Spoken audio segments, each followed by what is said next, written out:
Welcome to Democracy-ish. I'm Danielle Moodie. And I'm Wajahat. And Danielle, we should celebrate that we've survived Friday. Well, we haven't survived all of Friday, but the fact that we made it to Friday, both you and me and this country, despite what we've all gone through, isn't this like one of the small wins of life? They say my astrologer tells me that you need to celebrate small wins this week. And I think that survival is really that small win. It is Friday the 13th also. Oh, yes. So that's great. Right before whatever the hell is going to happen tomorrow, which is going to be wild, and we're going to get into today. But cheers, everybody. It's Friday, and if you're watching us, then you too have made it as well, and that is something to celebrate. So, do that. All right. So, what's happened this week? Oh, I don't know. Just a little bit of fucking news. We have Senator Alex Padilla, who was forcibly handcuffed, thrown on the ground, all for the audacious act, Waj, of asking a question. Now, for those that have not seen, Barb, you're back. Yay. For those that have not seen the video, take a look. Hands behind your back. Hands behind your back. If you let my hands go and stand behind my back. All right. Cool. One hand. Lay flat. Lay flat. Other hand, sir. Other hand.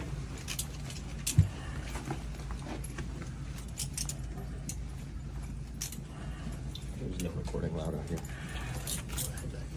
I did not know. There's no recording allowed out here per FBI, right? So the thing that I really take in about this video, Waj, is the person saying there's no recording allowed in here. There's no recording allowed in here. What it seems to me is that law enforcement is so concerned with being caught, is so concerned with being viral, not the acts that would have them go viral and the things that they're doing, but they're so concerned with being caught on film that they've created these, like, oh, there's no recording in here. Oh, this is a federal, oh, this is this, that, and the other thing. Tell me, I mean, we talked about this yesterday, about an hour after it happened, but your thoughts now that, we're fresh, moving into a new 24 hours. There's so much to talk about. Thank you all who joined us. It was about 1,700 people. Danielle and I, after Danielle did, I think 14,000 shows yesterday. And after I did like 3 recordings, I wanted to like go out and work out and do some chores. And then this happened. And I'm like, I just pressed play and I invited Danielle, and Danielle's like, all right, I'll join also because I'm a masochist. Okay. Yeah. And that was happening in real time. And what we predicted then was that there would be a both sides bullshit framing by the end of the night. And we'll talk about that, folks, because we were right, because we know how the soup is made, and we know how the New York City, DC Beltway, even in the face of fascism, is willing to pave the road to fascism with both sides and civility. We knew that the right wing would immediately spin it like Big Brother from 1984. Don't believe the evidence of your eyes or the evidence of your ears. And the question that remains for us, Danielle, and the question we should pose today is, what will Democrats do? And so that was us yesterday. And now we have some little cookie crumbs to show us what's going to happen. But first and foremost, we were right in the sense that normally, if this was to happen, folks, I don't know, in the Obama administration, or, I don't know, maybe even in the first Trump administration, maybe, what would have happened is, first and foremost, it would have never happened, because a senator, Alex Padilla is a senator. He was in his home state of California. He was there for a meeting, right? He heard that Kristi Noem was there. So he decided to go and ask her a question.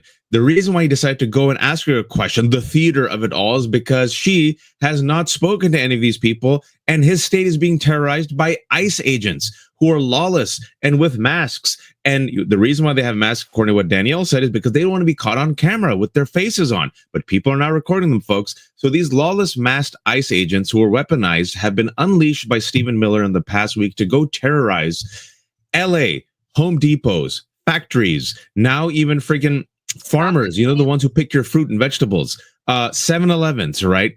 People who are innocent, who are legally here, are being picked up. No warrants, no due process. I want people to know what's happening. It's completely abnormal, right? We cannot lose sight of it. National Guard sent, Marines sent. LAPD has gone out of its way to say, for the love of God, you're making our life harder. Leave. LAPD is saying it. LAPD is saying, we got this. LAPD is saying, most of these people are peaceful. We're good. With all this chaos, Alex Padilla, the senator, goes and does something, folks, that happens all the time in press conferences. Clergy interrupt press conferences, politicians interrupt press conferences, reporters interrupt press conferences. You even get cranks and nuts from the right and the left. Totally normal. You know what happens? They get used to it. They kind of, people say, leave, leave, leave. They push them aside, right? Not really push them aside, but kind of like let them like leave, all right? Totally normal. Alex Padilla, if you see the entire video, goes very civilly, doesn't yell, doesn't shout, doesn't scream, doesn't lunge, right? Wants to talk to Kristi Noem. Yes, he interrupts her press conference, whatever. Totally normal again, folks. And 3 people manhandle him immediately. And he's like, you could tell he's shocked. He's like, what? I'm Senator Alex Padilla. He says it, I'm Alex Padilla. They don't care. And then they take him out and handcuff him. This is not normal. It doesn't happen. Now, what I said, and when Danielle said yesterday, what I said yesterday was, they didn't care he was a senator. They saw a brown man and went to work. They saw a brown man and went to work. And it was so bad, Danielle, that now they're reporting that Corey Lewandowski, remember that freak Corey Lewandowski, the man who allegedly assaulted a reporter, right? That freak, he was there. And he was running and say, hey, that's Alex Padilla, a senator, right? So what Danielle and I said yesterday was, if they can do this to Alex Padilla, come on, who are you? And if you have your Tesla and you are brown and you voted for Trump thinking that you'd be safe, if you thought you'd live in the gated communities and he'd go after just the bad immigrants, if you thought, oh, you live in the suburbs and you're married and those transgender are weird and you'll be fine, if you thought you're in the high income tax bracket, if you thought, oh, you'll be okay because Oakley and Chet come over to your barbecue and go to golf with you, I give you Alex Padilla on the ground. I give you that video on the ground, Danielle. So, and here, I just want to briefly provide what the Homeland Security statement said, which was this: Senator Padilla chose disrespectful political theater and interrupted a live press conference without identifying himself or having his Senate security pin as he lunged towards Secretary Noem. And here's the thing, folks. I said this on the Danielle Moodie show. I said it yesterday on Substack, and I'm going to say it again. Connect the dots for yourself. When do you hear this kind of language from law enforcement? They lunged. Yep. They were disrespectful, right? I feared for my life. These are all the words and phrases that law enforcement uses in order to assault and kill Black people and brown people in this country. They take zero responsibility for anything. And if you do not act, right? If the force that you're met with isn't responded to with docile, yes, sir, no, sir, my apologies, sir, didn't mean to not raise my hand before I was able to ask a question, sir. Like, if that is not your demeanor, then you are thrown to the ground. You are contorted and all. Because the thing from the video, Waj, that got me was them saying to put your hands behind your back, put your hands behind your back. How the fuck am I supposed to do that when I got 3 people on top of me? And I'm saying again, this is being filmed. This is a sitting U.S. senator. Yep. What the fuck do you think that they are doing to the migrants and the undocumented folks and just your average American citizen that they don't give a fuck about? What do you think that they are doing? It's the modern day Gestapo. It's the brown shirts. It's the terminology that we've been using. And some people thought, oh, you're being hyperbolic. Look at them. They saw a brown man, they lunged, and they knew the cameras were on them. They didn't care. Right now in LA, they're unleashed. And the National Guard folks, it's so shameful because the National Guard and the military, they're not protecting the people. The National Guard and the military right now that have been unleashed in LA, 4,000 National Guard members, 700 Marines, are helping ICE terrorize LA. They picked up a citizen, a woman who's 9 months pregnant. They ran over an individual in an SUV. They're going after kids. They picked up a union leader, right? They're picking up residents, citizens. They don't care. They're like brown. Pick up. And they also have to meet a quota. And they're such cowards that they mask their faces, right? Yep. If you have the courage of your conviction, show your face. If you're proud to wear that badge and use your weapon and your force to go after 9-month pregnant women, show your face, tough guy. But they don't. This is a private militia of Donald Trump being unleashed to terrorize America. Stephen Miller, and they have their marching orders and they have to meet their quotas and they're going after any and all brown folks. It's in California now, but you see marches in Chicago. It's going to happen all across, right? Because Stephen Miller, a white nationalist, wants to forcibly make this country white again. It'll never happen. It's a big country, 340 million people. There are a lot of us, folks. You can't get rid of all of us. You just can't. And he's going to put his hands on the wrong person, a person with a gun. And what we already saw, and Danielle and I talked about this week, one of the things that we were afraid of, in addition to everything, is now you have criminals realizing, oh, if I wear a mask and just lie and say I'm an ICE agent, I too can just rob people. So in LA, one person wore, the bandana mask, said he was ICE, didn't show any proof, was actually a robber, tied up a woman, robbed her store. Yeah.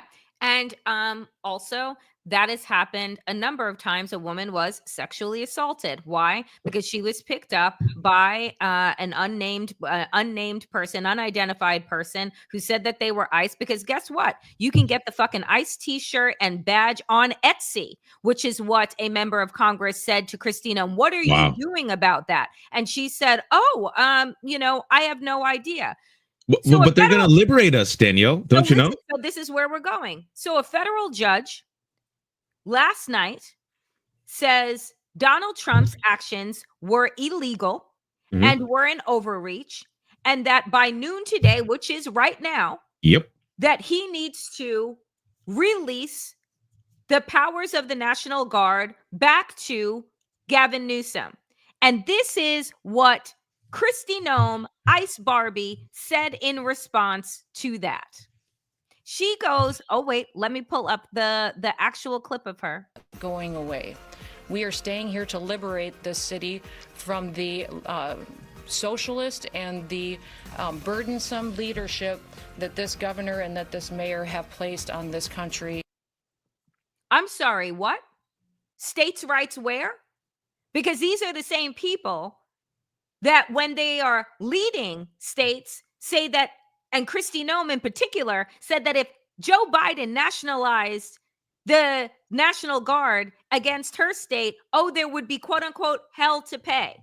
And now, let me tell you something. The American people did not vote to be liberated in California from, a progressive governor. That's why they live in California. And so here is Kristi Noem uttering the talking points of this administration that says, we actually don't give a fuck what federal judges say. We're going to do what we want, when we want, how we want. And this is why I say, Waj, this coming weekend, tomorrow, no King's Day, 1,900 protests are scheduled across this country. Several protests scheduled outside of the country, in the UK, in Spain, in Portugal, in Germany, in France.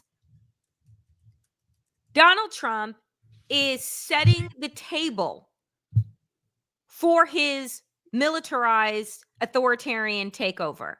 And base camp, in my humble opinion, it is my theory, is Washington, D.C. tomorrow on his birthday. What say you about that, Wash?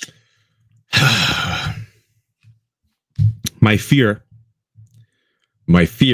is Stephen Miller and MAGA right-wing extremists and brown shirts are itching for a violent conflict, a fight, or, as we saw in the overwhelmingly peaceful BLM rallies, the few bad apples were oftentimes what? White supremacists in masks who are the ones, remember, vandalizing and looting.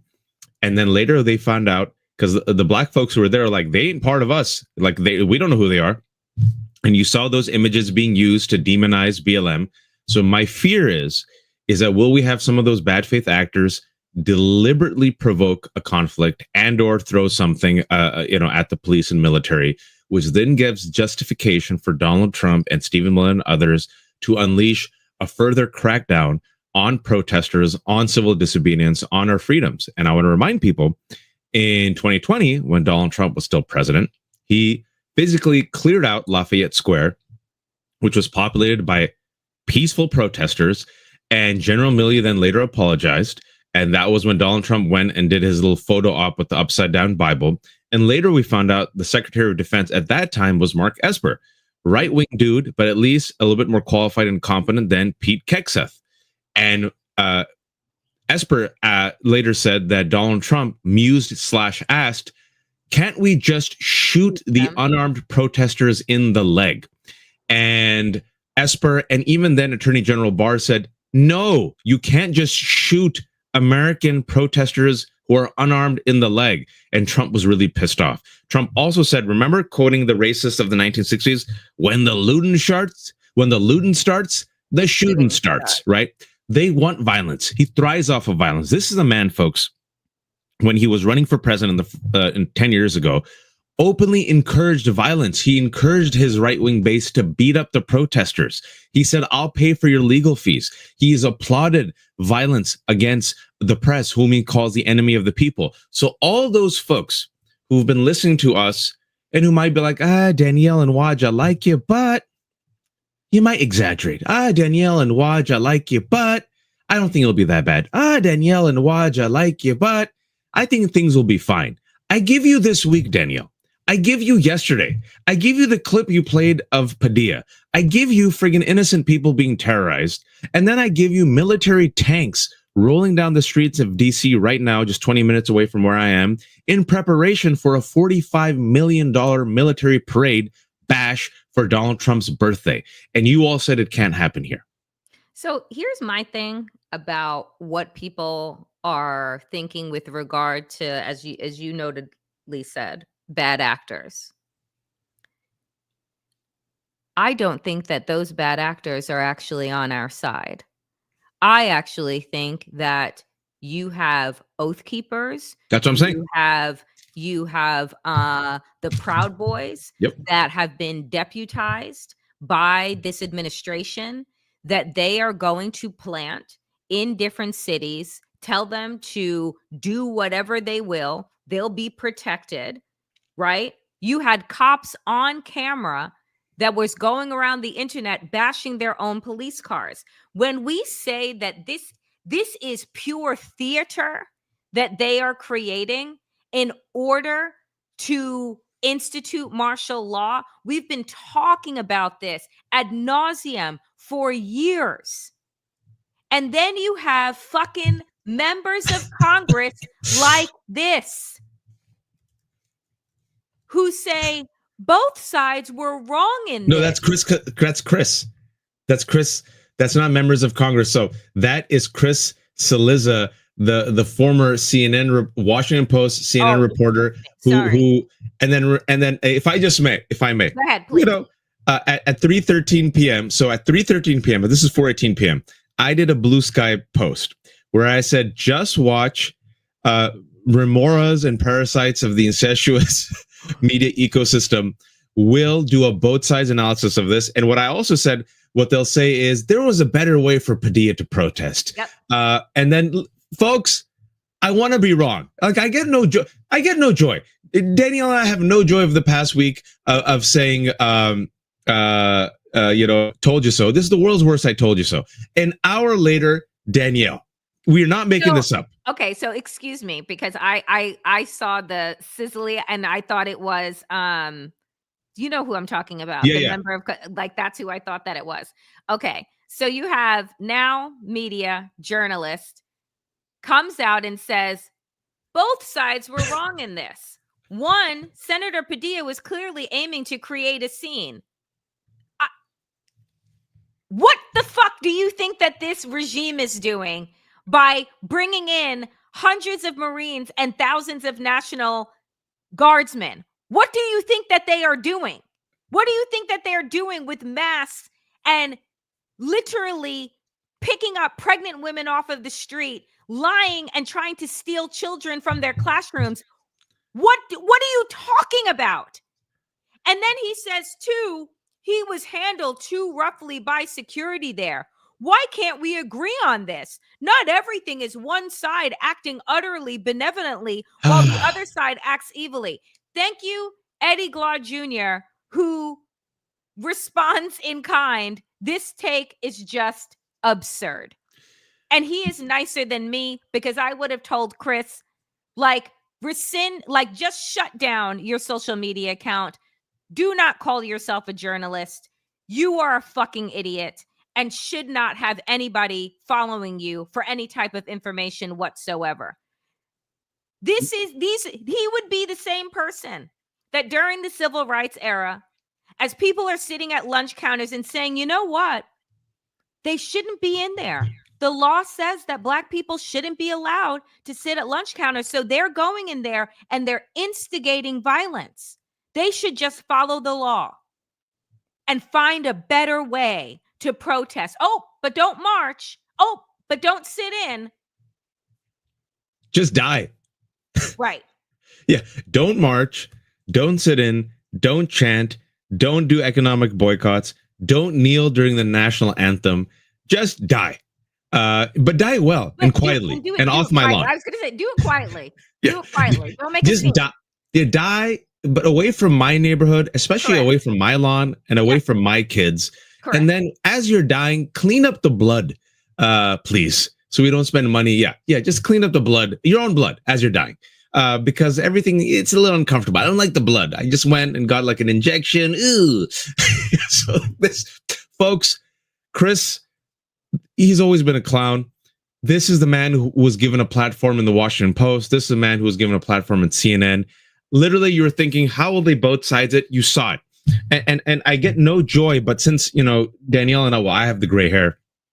We've been in this game for, oh yeah, she has one. Look at this. This is each kid made my hair recede and my hair go gray. It's hilarious. You should see me right before children and right after my children. My dad, who was visiting, who was looking at the photos in the house and literally to himself, didn't have to say this out loud, said, Sarah, my wife, Sarah, you have aged very well. Wajahat, you have aged terribly. And I'm like, what? Oh, you have aged really bad. I'm like, thank you, Father. I really appreciate it.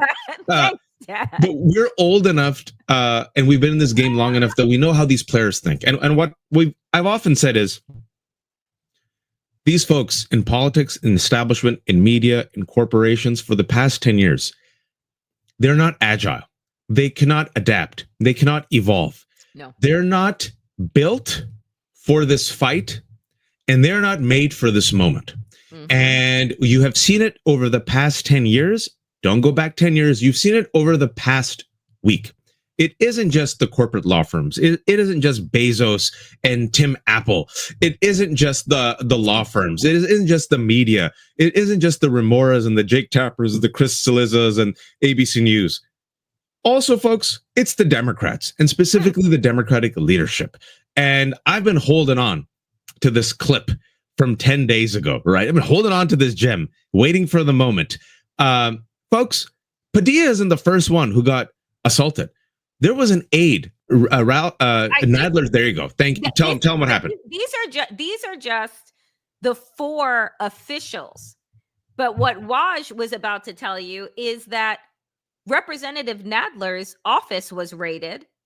and one of his staff members was handcuffed. Yep. And there is video of them screaming. I happen to know one of Nadler's staff, and who articulated that it was absolute mayhem. There was no warrant. They just come in and start handcuffing people. But this is the list. Oh, also Maxine Waters, 86 years old. Yes. Maxine Waters had a gun aimed at her. Had a gun. This 80-something-year-old representative of Congress had a gun pointed at her. So you think to yourself, well, my God, these incidents seem like they're getting out of hand, Waj. Thank God we have Hakeem Jeffries. When Jerry Nadler said that DHS agents entered his congressional office on Wednesday without a warrant and handcuffed a member of his staff. This, of course, comes after the Trump Justice Department charged Democratic Congresswoman LaMonica MacIver with obstructing ICE agents after an altercation at a facility in Newark, New Jersey. Now, I know you previously warned that the administration charging members of Congress was a, quote, red line. What are you doing now that the red line you talked about has apparently been crossed? Well, let me make clear that the House is a separate and co-equal branch of government, the Congress. We don't work for Donald Trump. We don't work for the administration. We don't work for Elon Musk.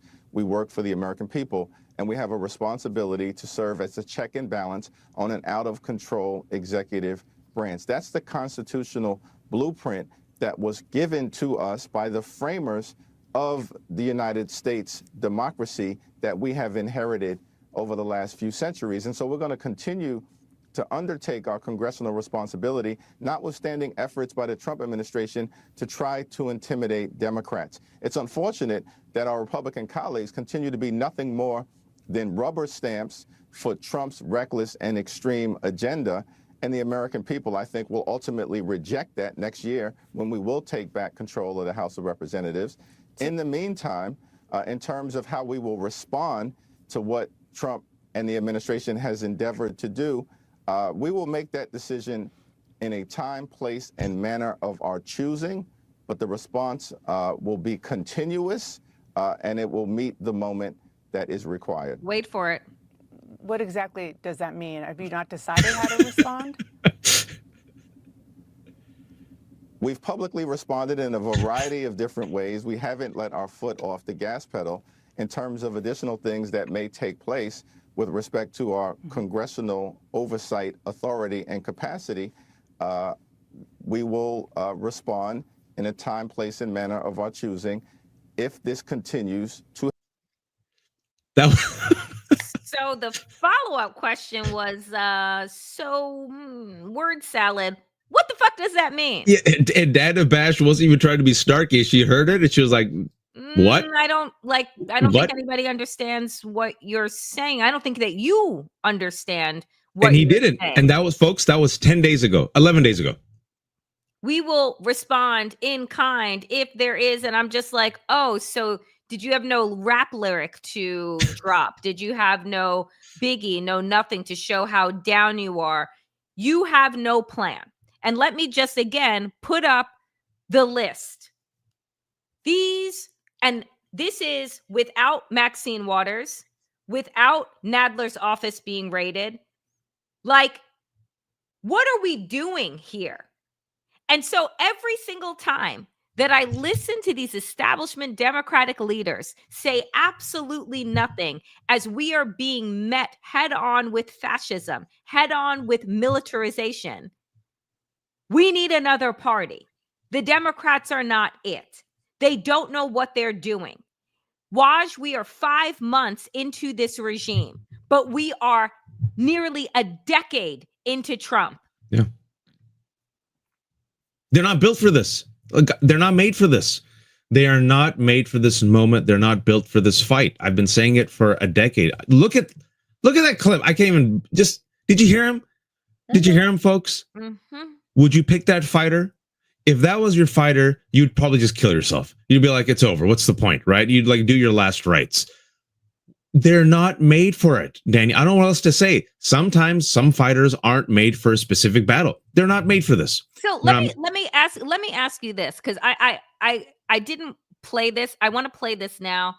Listen to Pete Buttigieg's response, and I want you to give me your assessment on if you think he's Pete, made for like, this moment. So many people around the country, I just saw something that made my stomach turn. Something I didn't think that I would see, even under this administration. A United States senator pushed to the ground and handcuffed after asking questions of a federal government official. Hands behind your back. Hands behind your back. If you let my hands go and stand behind my back. All right. Cool. Hand. What are we supposed to do about that? Well, first of all, we name what just happened, which is that the Trump government has crossed one of the reddest of red lines that can exist in a free society. Any salute to the flag or talk of patriotism or American greatness is completely hollow if you do not respect the freedoms that that flag represents, the Constitution that directs the course of this country. And they've shown what they think of those freedoms and that Constitution. Now what? Well, much will depend on the courage of members of the Senate and the House, especially Republicans. This kind of thing is designed to make them more afraid. Our job as American citizens is to make sure that they realize they have more politically to lose by riding the tiger of this out-of-control administration, which will sooner or later eat them too, than going along with it. That's going to take all of us raising our voices like never before, so that something like this can never happen again. Would you like the positive or the negative first? I want the just give it to me. Just give it to me straight. Let me give you the positive first. Okay. Pete, unlike others, is gifted at communication. He can break things down. He's intelligent. He's very intelligent. I interviewed him one time, and he can tell you a story, and he can relate that message to people. Okay, which is a huge deal. And he's good at naming it mostly. The negative, which is not necessarily his fault, but a representative of who he is a white man. He is a mostly center-left white man who, was Mayor Pete of a Midwestern, mostly white town. And he's hyper educated from elite schools. And as a white man, he has not felt the crack of the police baton on his skull. He has not experienced the war on terror, right? As such, his demeanor is always one of the white man trying to explain or placate to other white people why this is bad, which is great. But the righteous anger he does not have, both sincerely, because he doesn't have those life experiences, and furthermore, if he performs it, he'll come off as insincere. Why? Because he's a privileged white man. Yep. So Pete, if I was watching this and I was putting on my strategy hat, he would be a great number 3, number 2, number 4, like a great leader to help, if you will, the fighter. Does that make sense? Yeah. Not Moses, but Aaron. All right. But the reason why, for me as a person of color at this particular moment, he has never been that guy for me is precisely his response to that moment. Always measure, which is great. Always calm, which is great, but always trying to placate the white base or trying to explain to the white base. What you need, though, in addition to that, is you need a righteous anger. You need a righteous rage. You need a fierce bluntness, right? You need someone who's able to come out and just right there. And Pete's not that dude. And I know someone's saying he's a gay man. I understand he's a gay man, but he's also a white man, folks. He's also a white man. I'm sorry. And that whiteness. And I haven't seen it. I just want to. I'm gonna be very, very bold. And people are not gonna like this in the comments section. I am a Black queer woman, and I will tell you that his whiteness trumps the gayness. That's why, because you can hide your gayness. Okay, and so because of that very real fact, as everything that Waj is saying, you can come off measured. You can come off as one of them when it suits you. And so my response is that it's the first time I'm seeing it. So that's my real thoughts in real time. My response to Pete is that, like, everything that you said. He is an incredible orator for a particular audience and group. But what we need in this moment is the righteous indignation of John Lewis. What we need in this moment is a party that says enough is a fucking enough. Yep. And we're going to shut this government down. We're going to be in the streets with the people until this administration understands that we don't have kings here, that America did not vote for the militarization of this country. And we are going to do everything in our power and outside of our power, because guess what? Law and order is a delusional mindset when you have seized control of a state without the ask or the request of a governor of that state. We still have rights. We still have branches of government here. And until this administration starts, and like, that's what I'm saying. Like, and so you look at Pete and I say, yeah, put Pete on Fox News. Where he goes. Put Pete on Fox News. Let Pete be on Fox News all day, every day, having the conversation, you know, with his measured tone and letting his whiteness lead and his maleness lead the way. But for the gathering, right, the fierceness that we need right now, the action of the people, that is not going to come from Pete Buttigieg. Ever. It will never come from Pete Buttigieg. He's not built that way. And I think we were very measured in our take. I agree with you. That's Pete. And so he has a role to play, a very effective role. But folks, imagine if someone who looked like you, who looked like your grandmother, who looked like your grandfather, your uncle, your aunt, your daughter, was being assaulted like that by masked ICE agents in the National Guard. And suppose they were assaulted like that for, I don't know, decades. Would you be that measured? Would you say, hey, guys, you know, talking about liberty and stuff, like, sure, but there'd be a righteous rage. There'd be a passion. There'd be an anger. The problem is that the Petes of the world, and this is not a knock on Pete. I'm just telling you, like, we're trying to be fair. The reason why he was so measured, he can be measured. Yep. He doesn't feel the stakes of it. His life is not on the line. His life is on the line. He's a white man. He could pass. So he can be moderate and measured and talk to the white folks and the suburban folks on Fox News and try to explain to them about, like, hey, this is why the blacks are doing what they're doing. And this is why the blacks need to protest. And this is why the Browns are doing it. Do you understand? They go, oh, okay, Pete. Yeah, you're one of us. We get it.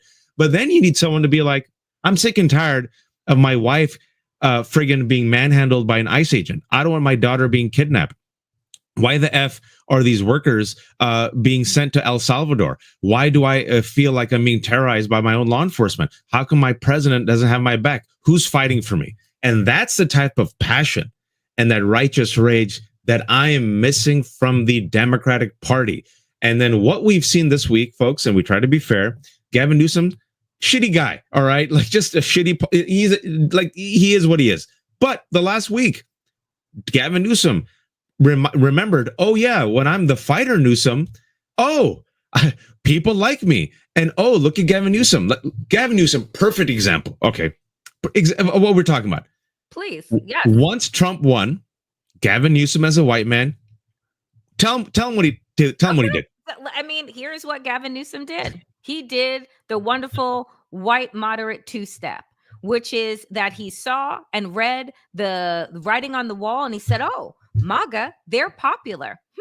Maybe in order for me to have aspirations in 2028, if in fact we have elections, which we won't, but I need to court the MAGA vote. I need to get back the white alpha male that feels like the Democratic Party has left them behind. So I'm going to start a podcast because that's what the bros love. They love a podcast. And I'm going to invite onto that podcast and platform Charlie Kirk. And I'm going to platform Steve Bannon. And I'm going to throw trans people under the bus because trans people aren't popular. And so, you know what? And homeless and undocumented immigrants. Right? And undocumented immigrants. I'm going to peel back some of our asylum language and our asylum policies that we have in the state of California to show just how, open I am to MAGA. And why does that work for Newsom because he's rich, because he's white, and because he's male, right? That's why. And then all of that tap dancing,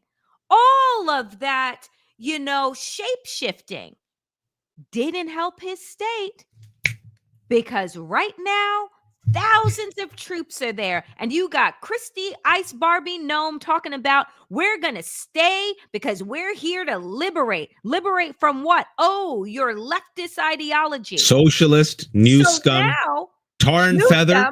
Because the troops are literally on his doorstep and he don't have no power anymore because he's been usurped by the federal government.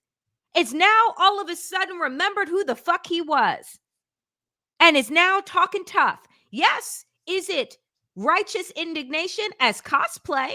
Because as a white, cis, hetero, rich man in America, he gets to choose when and where he can be indignant, when and where and how, and if he wants to stand up to the powers that be. The rest of us, we don't get that option because the crack of the baton is coming towards our head fucking regardless.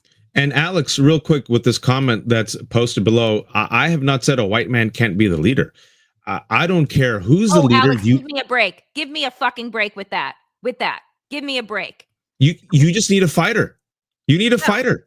That's all we want.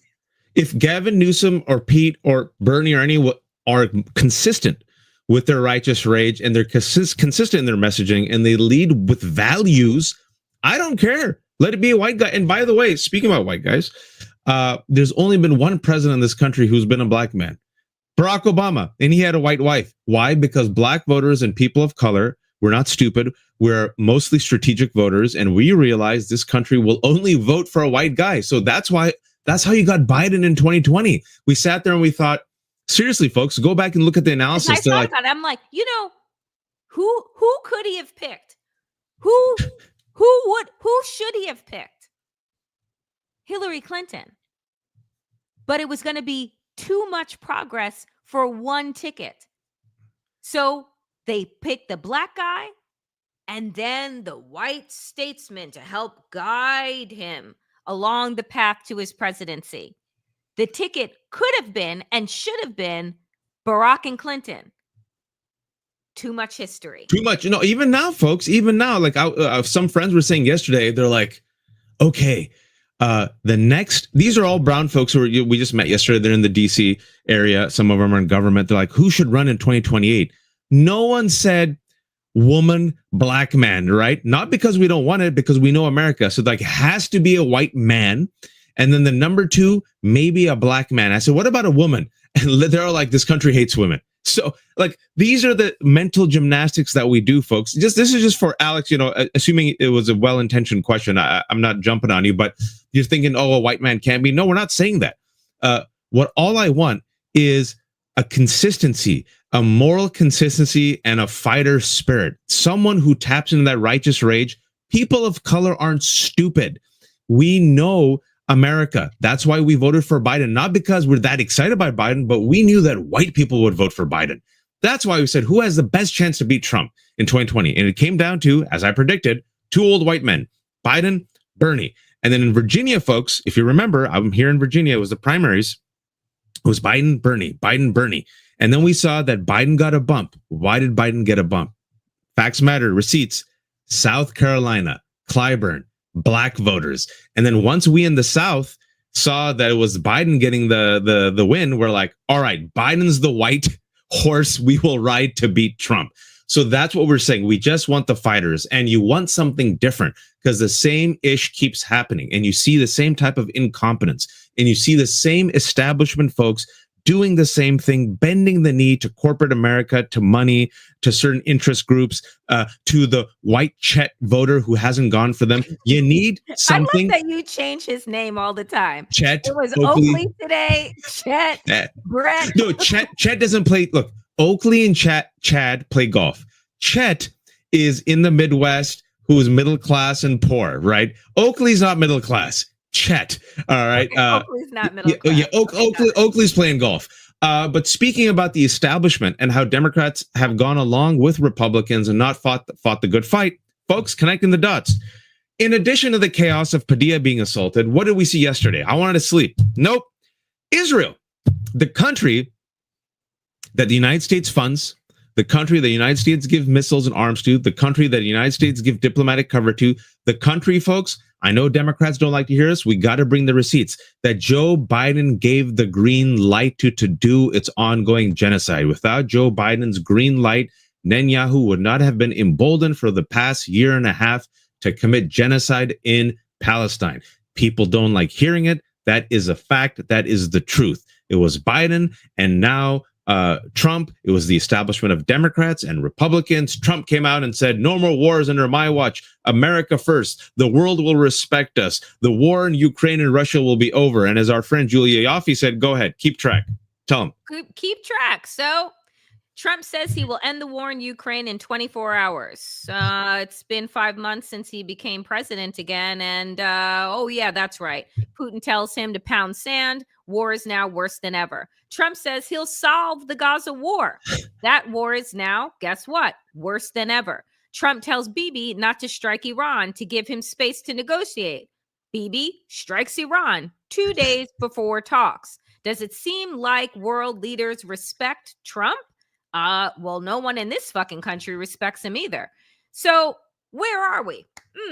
Well, as a side note, this is why many of us have criticized the Gaza campaign, because in one night, just, for those that say Israel has a right to defend itself, and that means starving children and blowing up hospitals and universities and cutting off internet and access to humanitarian aid and jailing and killing journalists and, all of those things.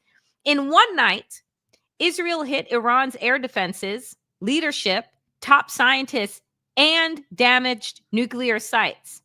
They're elite and precise when they want to be. I mean, folks, it was not a preemptive strike. A lot of leads are running with Israel commits preemptive strike. It's not a preemptive strike. It's a unilateral strike. Israel committed a unilateral strike against Iran in a massive escalatory move a few days before Trump was supposed to meet with Iranian leadership to try to cool the temperature. Some history, folks. Speaking about the most incompetent people on earth failing up and ruining everything, Barack Obama actually did something fantastic in his presidency, that he got the U.S.-Iran nuclear deal.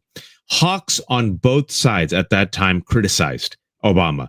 I always praised him for it. And, I and others said that history would treat him well. Fast forward a few years, it was actually remarkable in reducing the temperature. Trump wins in 2016. Netanyahu convinces him to what? Jettison and trash the U.S.-Iran nuclear deal. As a result, what happens? Escalation. Now, Donald Trump and the administration realize, oh shit, that was a good deal that I effed up. So publicly, at least, what we have known is that Donald Trump rebuffed Israel and Netanyahu and said, nope, I'm going to meet Iran. And publicly, what we know right now is that we're set to meet, which was a good thing, folks, and recommit to the thing that he effed up in the first place, right? Yeah. And then what we're now getting is conflicting reports. Rubio says it was, Israel did a unilateral strike. Then other people are saying, no, America gave it a green light. Then other people are saying, no, exactly. It was not coordinated. Somebody's lying. But all I know is it makes Donald Trump and America look very weak. Because publicly, folks, guess what? Donald Trump rebuffed Netanyahu, said, I was going to meet Iran. They were going to have these talks. And now those talks are off because Iran's like, nope, we're not going to come. And now Iran is planning retaliation. So either way, they don't respect Donald Trump. Oh. Realistically, what happened is privately and publicly, Donald Trump's like, I'm going to meet him. I don't care what you say, Netanyahu. And what I think happened, Danielle, we won't really know. There's two theories. Mm-hmm. Netanyahu's like, you're not going to do anything. Democrats are going to do anything. Republicans aren't going to do anything. I'm going to strike. And right before he struck, he told the U.S. Or what someone else is imagining right now is Netanyahu again fooled Trump and said, hey, us striking Iran will actually help you. And Trump's like, really? He goes, yeah. And they're like, okay. Either way, Trump looks weak. The United States looks weak.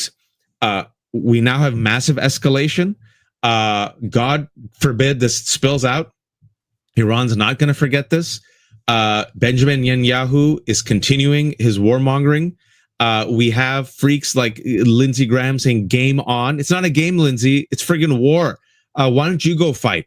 You have Mike Huckabee, other Christian nationalists praying for Israel. You have Mike Johnson praying for Israel. How come no one's praying for Iran? And a question I want to ask you, Danielle, because of just the overt racism. Yeah. Doesn't Iran have a right to defend itself and respond? Waj, you know that Muslim countries do not have the right to defend themselves. I'm not advocating for it, but I'm just saying. Right. But what I'm going to say is, you know that Muslim countries do not have the right to defend themselves, nor do we pray for anybody who isn't Christian, right? Like, that's what we do here. And so, you know, it was Greta Thunberg, when after her deportation from Israel, she was asked by a reporter, you know, why do you think, you know, the world is responding with the kind of silence that it is around Gaza? And she looked dead into the camera and she goes, well, racism. Like, it's not like, you know, it's not like I know that you want to play mental gymnastics and do the Cirque du Soleil of contortionism to figure out like what else it could possibly be. But where we are in America, in the world, is because of racism, Islamophobia, the fact that we hate women, right? Like this is the what is it? The 7 degrees of racism instead of the 7 degrees of Kevin Bacon. It's like everything that you throw at me, I will bring it back to its original sin. Racism. Right? So it's like you want to say, oh, well, no, it's, you know, it's that Israel has a right to defend itself. So Israel is the only country in the world that has the right to defend itself then? Or how about Palestinians? Right? Or how about black people? Or how about Latinos being terrorized by ICE? No, because everybody else is supposed to take the boot of the oppressor and say, can I shine it more for you while it's on my neck? Right? And if you don't do that, then you get the Cecilias of the fucking world that say, well, there probably was a better way for the Palestinians to, you know, just say, please, sir, can I have some more when they're begging for their lives? Like, you know, I'm so tired of the bullshit, and I'm tired. And we're never allowed to ask that question, Danielle, because if I, God forbid, go on CNN or Piers Morgan and ever say, doesn't Iran have the right to defend itself? Don't Palestinians have the right to defend themselves? On. You'll end up on somebody's list. Or how about you? Suppose you said right now, don't Latinos have a right to defend themselves? Don't black people have the right to defend themselves? What will happen? Our career's over. Done. How dare you? You're an extremist. But by the way, the January 6th violent insurrectionists are really victims and they're patriots and they should be pardoned and given compensation. It's the upside down that we are living in right now, folks, is truly, truly extraordinary. And it is enough. Like Waj said yesterday, I was simply trying to go to the gym, take in a little water, maybe take a break from being in front of my computer, you know, get some fresh air, and couldn't because everything is spinning out of control. And we feel like it is our responsibility to try and connect the dots as quickly as we can for as many people as we can, because this is not going to be a one and done. Like, there isn't going to be the No Kings protest tomorrow and then all of a sudden, like, democracy is restored on Sunday. Like, we are in it for the long haul. The joke that is made is just like, you know, 3 months into the 100-year war, somebody says, my God, I can't take this anymore. Right? Like, we are in it now, up to our necks in fascism, up to our necks in authoritarianism. Donald Trump showed his cards last week, Saturday, when he said, I am bringing in the National Guard. I am calling in the Marines. They are telling us, Kristi Noem is saying, we are not leaving. We are going to liberate California. What the fuck is your idea of liberation when there are tanks on the streets and people are being thrown up against wall. Liberate them from what? Someone should Liberate ask. you from your vote. Liberate you from your rights, right? Liberate you from your freedom. That's what they're trying to liberate you from.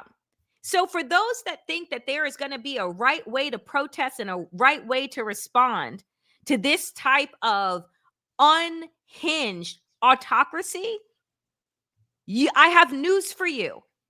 Liberation, actual freedom, and fighting for it is fucking messy. So prepare yourselves for that, because the both-sidesism is already bubbling out of control. And speaking about the racism, and just to show you that me and Danielle aren't that cray, and maybe we might be onto something, and how the liberation of Danielle and her people and her various identities, being a woman, a black person, a queer person, and my identities being the son of Pakistani immigrants, a Muslim, they're all interlinked, folks. Fascists come for everyone. And if you think racism, especially in America, isn't the underlying force, and I've always said it's racism and greed, the two twin sins of America that have helped destroy America, white supremacy and greed, the two sins we've never confronted. I give you, can't make this up. Speaking about the racism, speaking about whose pain is seen, whose pain is ignored, whose lives are valued, whose lives are ignored. The NYPD, that's what the NYPD tweets out yesterday. Let me read it. The NYPD is tracking the situation in the Middle East. Out of an abundance of caution, we're deploying additional resources to Jewish, Israeli, and other sites throughout the New York City. We're coordinating with our federal partners and will continue to monitor for any potential impact to New York City. Danielle, what's missing in that statement from the NYPD? The protection of any Muslims, Arabs? Iranians? I like anyone else. And Like, like not or and. How about we're going to ensure the safety and security of all of the citizens and neighbors and of New Yorkers during a time of great escalation in our deeply diverse city. They don't even see us. How about all the prayers that we showed you? Lindsey Graham, Mike Huckabee, Mike Johnson. How come no prayers for Iranians? They were the ones struck. You don't have to like Iran. Can you at least pray for Iranians? Nope. And then yesterday, just a cherry on top. And also, we're going to end on some good. Well, when the bar is so low that it's in hell, this is what constitutes good news. Tell them about the New York City Cuomo versus Mamdani race for people who don't know. So, I think we have a clip. Amazing clip. Andrew Cuomo is like a I don't know, a sleazy boomerang that you just can't get rid of. Andrew Cuomo has decided that after he resigned in disgrace after multiple women accused him of sexual misconduct, after he apparently embezzled money, lied about the actions that he took during COVID when he was everyone's hero during COVID, including myself, who was watching his press conferences on Long Island with my family every day, has decided that he's going to run for office again. And this time he's going to run for mayor. Now, when he announced his mayoral candidacy, at the time, the only real opponent, right, is Adams, who is a Trump lackey, an absolute fucking moron, and, you know, ran on bringing back law and order because he's a former cop, slash budgets to safety nets, social institutions, tried to shut down the libraries here, also that he could inflate the already bloated budget of the police department. So when people are faced with Cuomo or Adams, they said, well, fuck it. You know, we'll go with the devil that we know because these are the only two fucking choices that we have. New York. Ugh. In a city of 8 million people, really? We got to keep going to the same fucking well that is filled with sewage? I digress. So enter Mamdani, Zoran, who is the people's candidate. He is from the Workers' Party. He's not a sexual assaulter. He hasn't embezzled any money. He believes that the people shouldn't just have low rent and low cost eggs, but maybe build a multiracial democracy and develop this incredibly rich, beautiful city into something that it should be. He was a long shot, right? We do a new choice rank system in New York City where you get to, and I'll be voting. Voting starts tomorrow. And I'll be voting, and it's ranked choice. So you pick your top 5 candidates, and people are saying, do not rate, if you're watching this and you are a New York City resident, do not rate Cuomo at all. At all. Do not rate him at all. Literally, do not rate Cuomo at all. Okay? Because what has Cuomo done, aside from all of the things that I have said? He most recently said in an interview, well, Donald Trump is going to escalate his authoritarianism and he'll do things that are unconstitutional and illegal, but we have to have a measured response. That's what Andrew Cuomo said. Okay? So I want to play this. Wait, and before we play, just to show you the racism, just because it's all connected, Mamdani, shockingly, is almost neck and neck with Cuomo. It's within 2 points. The latest polls, the latest poll as of last night, he topped him for the first time. I have no faith in New York politics, but me neither. That's still amazing, even in that poll, that he's made such a turnaround. And what Cuomo and his team did, folks, this week, speaking about racism, you all think we are cray. They went back to the 9/11 Islamophobic playbook. Yep. They released images of Mamdani thickening and lengthening his beard to make him look more scary and Iranian. That happened. And then yesterday, this clip. Oh, gosh. Cuomo, I have never had to resign in disgrace. I have never cut Medicaid. I have never stolen hundreds of millions of dollars from the MTA. I have never hounded the 13 women who credibly accused me of sexual harassment. I have never sued for their gynecological records, and I have never done those things because I am not you, Mr. Cuomo. And furthermore, the name is Mamdani, M-A-M-D-A-N-I. You should learn how to say it. Let me tell you something. Because he couldn't even say his name properly. No, because I don't have to say your name properly. You're a foreigner, right? Like that's about the lack of respect and dignity. But here is the thing. What Waj said is correct. They took the man's photo and tried to make him look scarier. And I remember when this was done to Obama. Yep. I remember when this is done to every single Black person, brown person, person of color in this country that decides to run for office. You intensify their look to feed white fear, right? That we couldn't possibly have this person leading this country, leading this city, leading this state, right? Because they are inherently dangerous, right? So, folks, when I say 7 degrees of racism, everything just comes back to it over and over again. Folks, I did the outline like at 2 a.m. last night. I didn't know we were talking about. I knew we were talking about Mamdani, but that link, just go Google. You'll see it on social media. It's all there. Go to his Instagram. Mamdani's talked about it also. Yeah, he posted it on his Instagram, and it's all over the internet right now. Folks, we have 2,000 viewers. I don't think we've had this many viewers ever. Thank you all for tuning in. We usually keep it within 40 to 45 minutes, but we're on a roll. I see that it's 1:05 right now. Danielle has, I think, 13 other shows. But if you're tuning in to Democracyish for the first time, we co-host this show Monday and Friday, 12 p.m. Eastern time. We've been doing it for nearly 3 years.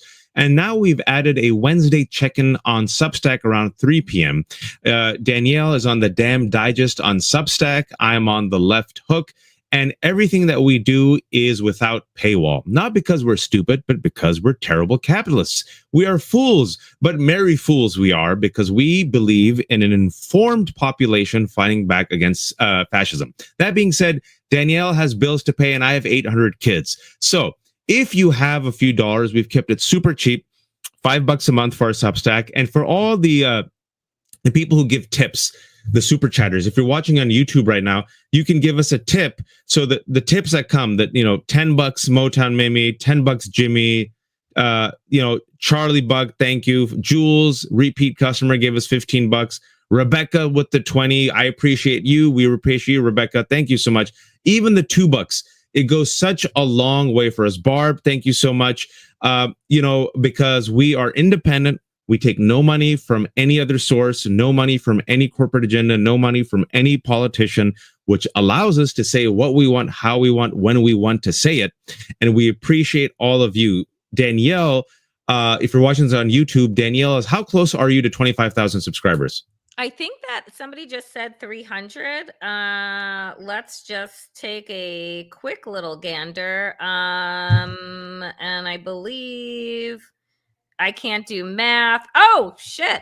We're almost, it is. I think we're 204 subscribers away from 25,000. So if you are new here, do hit like, comment, and subscribe to this channel. It is free, and help the algorithm fairies. I'm trying to hit 25,000. And like Waj said, if you're looking for a way to support us monetarily on a monthly basis, head over to each of our Substacks. Waj, The Left Hook. Mine is The Damn Digest. We post together. We post separately. We're always posting because, well, the world is spinning out of control. And I just found out, my mom told me 2 days ago that yesterday was the 1-year anniversary of The Left Hook. So I have no idea. So I started a year ago, and I was hoping if I could get 5,000 to 10,000 subscribers, it'd be nice. And we just hit 71,000 subscribers for a Substack, which is, completely independent. And then I roped in Danielle a couple of months ago, and now her Substack is rising. So it's a great community, folks. And we're trying to build out deliberately, specifically, intentionally, a very robust community of thinkers, writers, speakers, people who do not bend the knee, who call it out for what it is. We praise. When people do good, we praise. When they do bad, we criticize, and we're trying to make them do better. That's the thing. We want reformation. We're not interested in restoration. We want reformation. We want change. And I think, I was talking to my dad yesterday, Danielle, real quick. Mm-hmm. Dad's like in his late 70s, man. He's been here since 1966. This is my father, okay? A Pakistani immigrant. He goes, the old guard is done. This is my father. He goes, people want fighters. The globe is rising. And he says, you and Danielle just keep at it. Forget the old school CNN and MSNBC. It's dinosaurs. We want people telling the truth. So those are my parents. And I know we got, when we say old guard, I'm not using it as a pejorative because I know we got seniors and elders here. I see you in the comment section. We're talking about the old mindset, the type of performative neutrality and civility. It's over.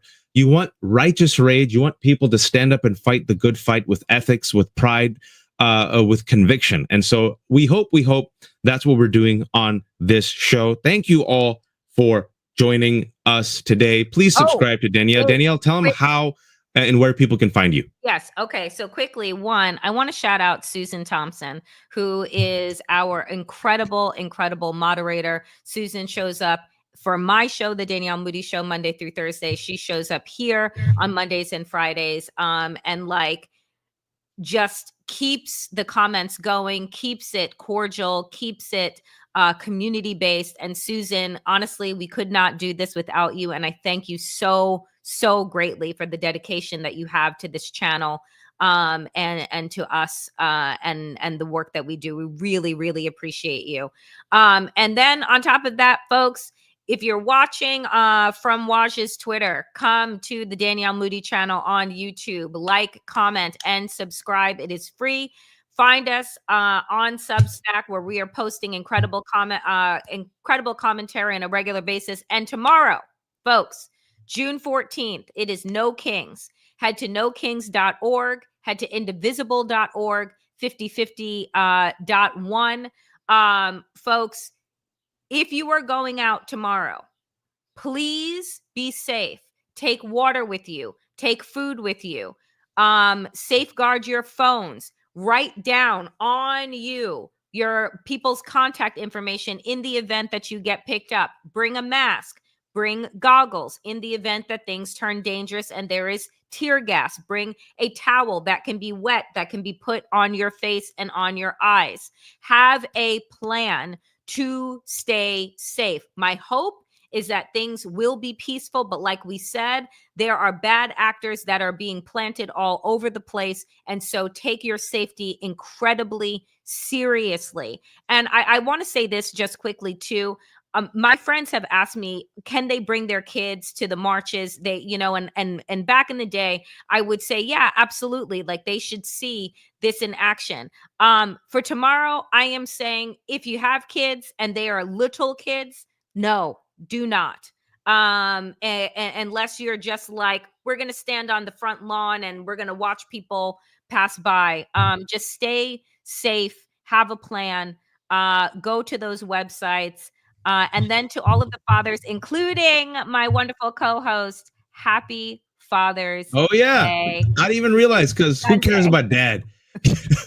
No one cares about Father's Day. Happy Father's Day to Thank all of the fathers and father figures out and caregivers out there. Sunday is Father's Day. So happy Father's Day to you, my friend Wajahat. Thank you. Thank you all so much. Democracy-ish will be back on Monday, 12 p.m. Eastern. Be well, stay safe, stay woke, and we'll see you then.